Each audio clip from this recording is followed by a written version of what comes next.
Well, hey there, everyone. It's your good friend Eric on the Leading Edge podcast, episode number 46.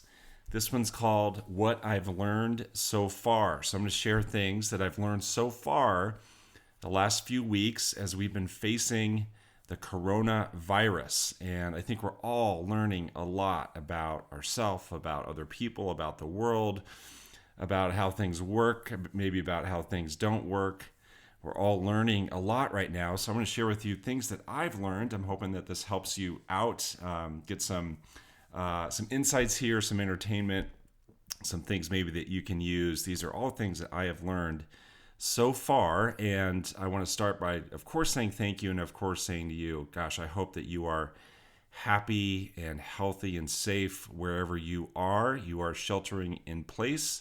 Most likely, we're all playing our part in this, and we're all learning as we go, right? Isn't that true about every day? We're learning no matter what, but we are learning right now at lightning speed based on how fast things are changing and how impactful this all is. So, again, I'm hoping that you're staying really happy and healthy and safe. Okay, a few things that I've learned so far. Number one thing that I've learned so far, I've been learning about the power of truth.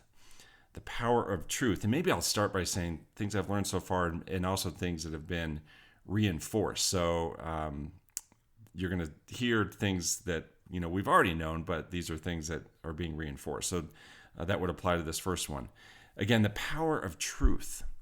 The power of truth. And what I'm noticing is the people having a hard time with this, often what's true about them is that they're having the hardest time accepting the truth about today, right? So there's a new truth that we've been handed.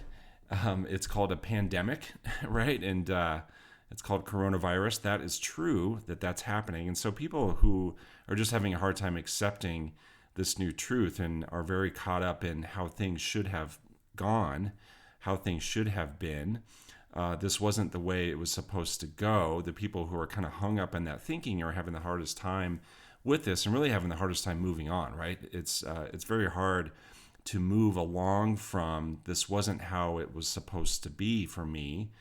That is a place that you get stuck, right? You can't really move forward from there. You can't make progress. You can't make a contribution. You certainly can't perform. You can't be productive if you're wallowing in this wasn't how it was supposed to go. And a really hard truth is the fact that apparently this was exactly how it was supposed to go. And that's hard to accept. I get that. And it's painful. And it's painful for us. And it's painful to watch other people go through pain. But it's the truth. All right. So if you just think about what's true. So what's true today?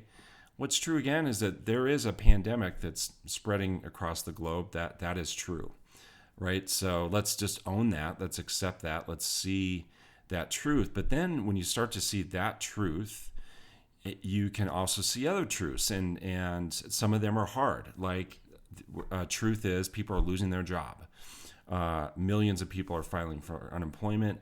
Businesses are shuttering, in some cases temporarily, in some cases it will be permanently. There's massive economic impact. We're watching wild swings on the stock market. And that's having a big impact on people and especially people in kind of the retirement age or approaching retirement. So that's all true, that there's financial pain to this. And also what's true is that at some point this will end. And I think another group of people are having a hard time with this are people who have a belief that this will go on forever, or a feeling, oh my gosh, this is going to go on forever. Now, so far, it's felt like forever. I get that. But one thing that's true is that there will be an end, that this will end.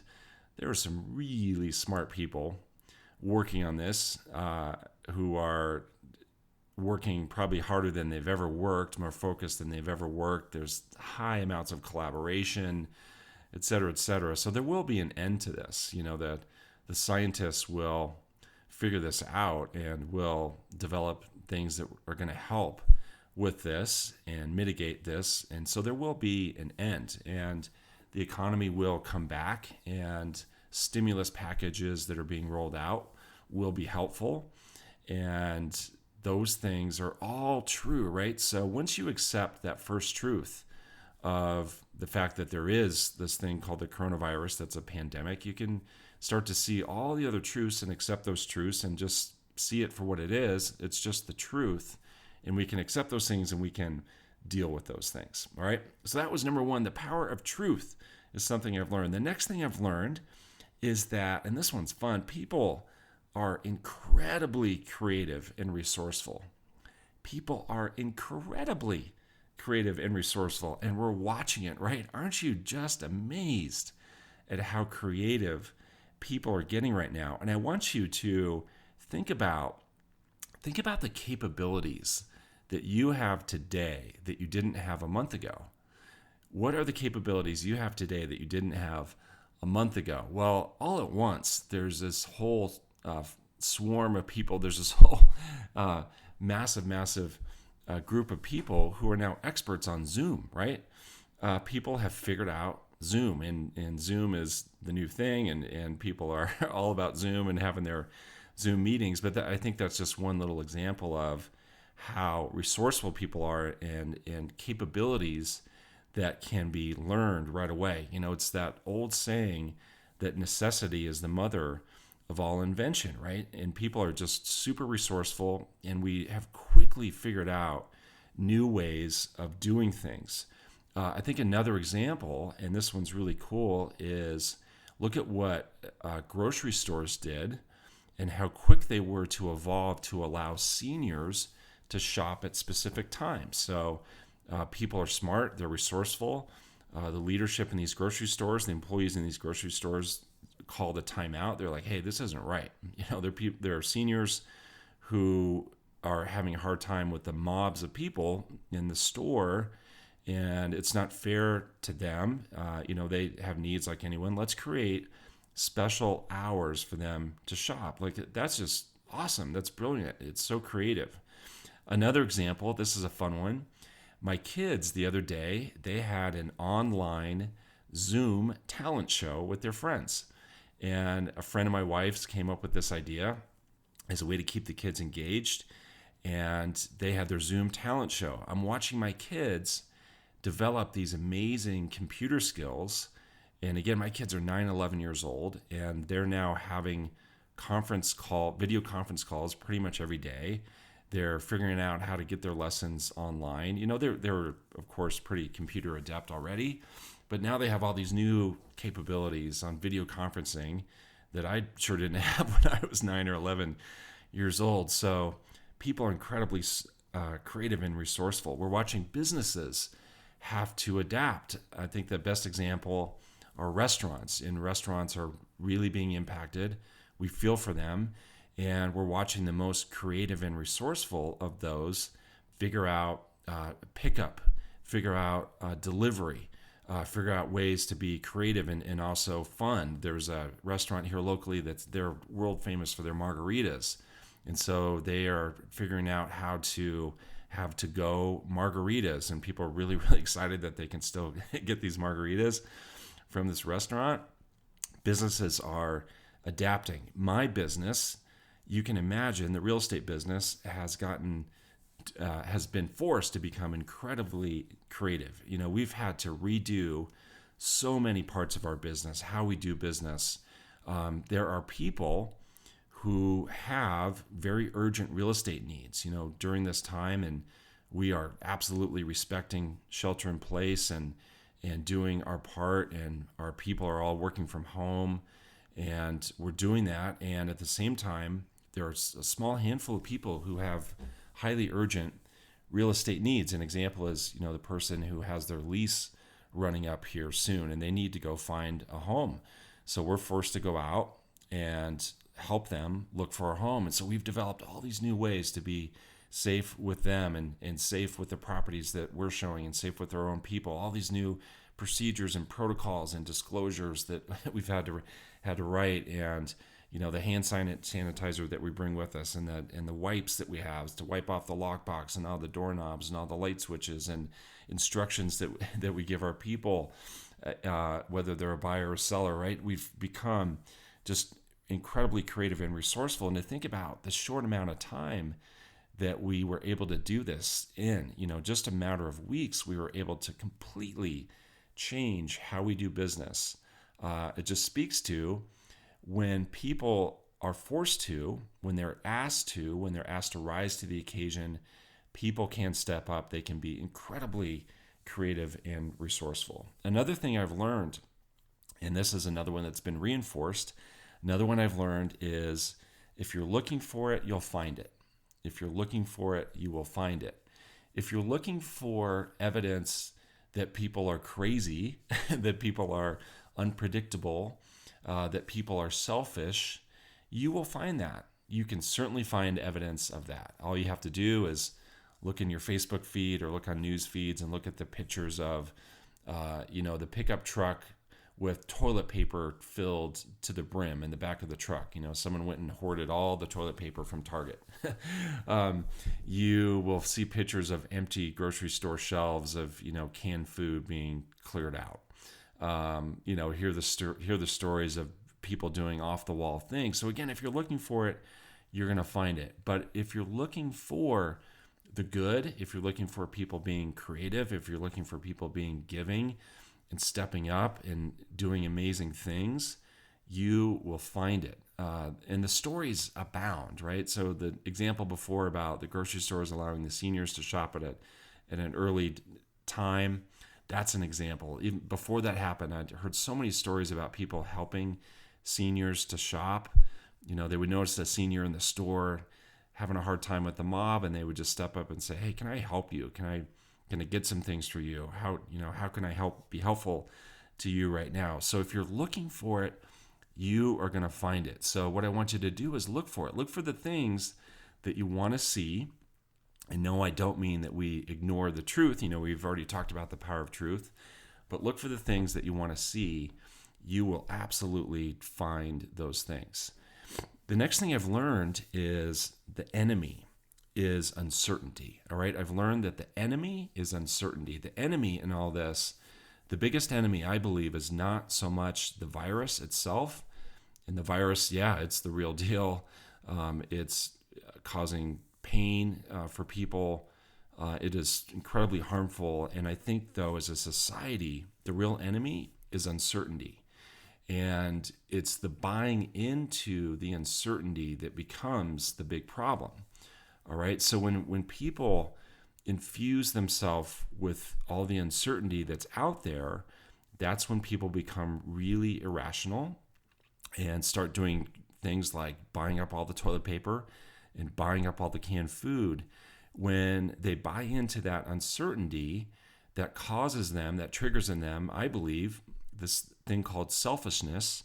So when they start being selfish, that's when things go wrong. And it's really caused by the uncertainty. So if people are just buying into the uncertainty of, when this will never end, and what's this going to do to the economy? What's this going to do to people's health? Right there, and I acknowledge there is uncertainty there, but also if you were going to create a ledger, if you were going to make a ledger, on one side it says things I'm uncertain about, the other side says things I'm certain about.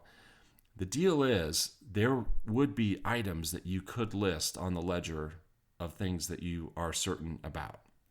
All right, so there are things you can be certain about. There are many things that you can be uncertain about today, and we're reminded of those things all the time.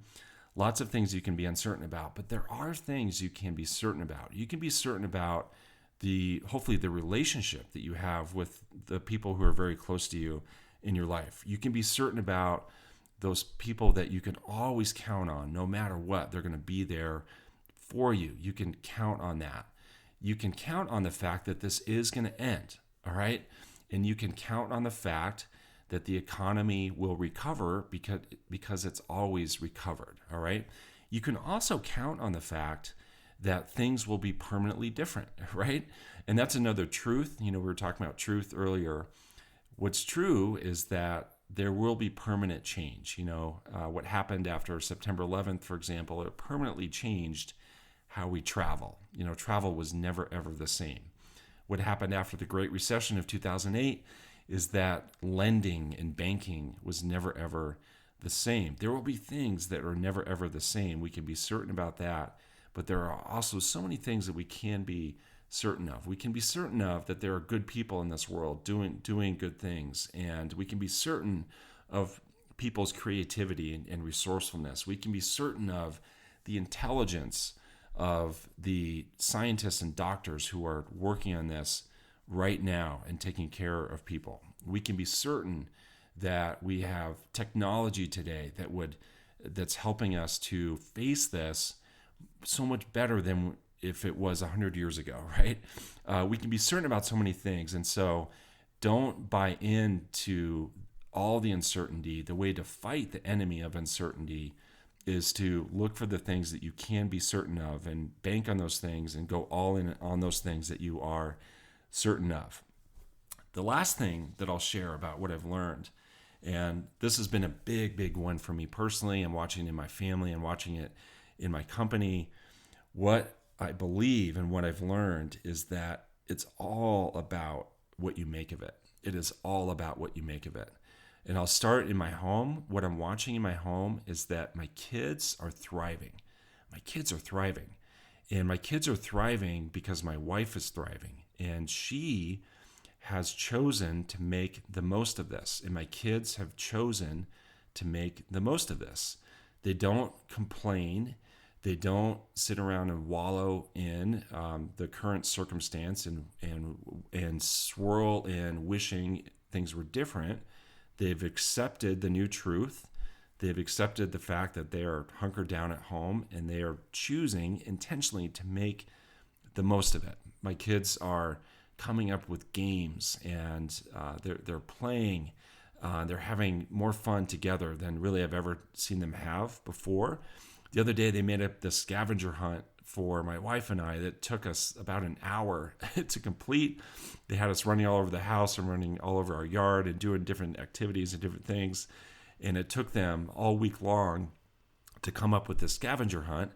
So I'm watching my kids thrive because they have chosen to make the most of this time. And in my business, what I will tell you is that an aha related to this is there is massive opportunity right now. There is massive opportunity. And it's only because in our company we have chosen to make the most of this time. We have chosen to make this an opportunity that we are experiencing this as an opportunity. What I'll tell you is that there are many parts of my business that have never been better.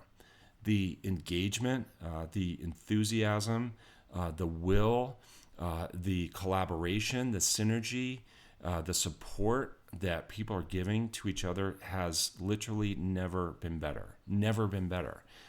Recruiting is a big thing for us in our company, working on attracting other real estate agents to our company. It's never been better because we are choosing to see this as an opportunity, and we are making the most of it, and people are noticing that we're making the most of it. And what's interesting is that we're watching other companies really go dark and really not step up and be a voice and to give people certainty and clarity and tools and support that they need right now. And people crave that more than ever. So it's all about what you make of it. So what I would challenge you to do is make the most of this time, not in a head in the sand way. It's in a way that's accepting of the truth and what we're facing today, but then to turn this into an opportunity. This can be your time, right? This can be a time for you to shine, to stand out, to do those things you've always wanted to do, to make that transformation, that evolution that you've always wanted to do. Now can be that time. The other thing I'll tell you, in the inner circle, we are 100% focused on what's happening right now, focusing on how to help people right now. So you can check that out. Go to jointheinnercircle.com. You'll see all about that. And guys, in the meantime, I wish you only the best. Stay safe, stay happy, stay healthy. We're doing our part, and make the most of this time. Accept the truth for what it is. Look for the good. Look for the empowering, inspiring stories. And guys, it's all about what you make of it. So thanks so much, as always, for engaging with this podcast. I'll see you in the next one. In the meantime, enjoy life on the leading edge. Bye.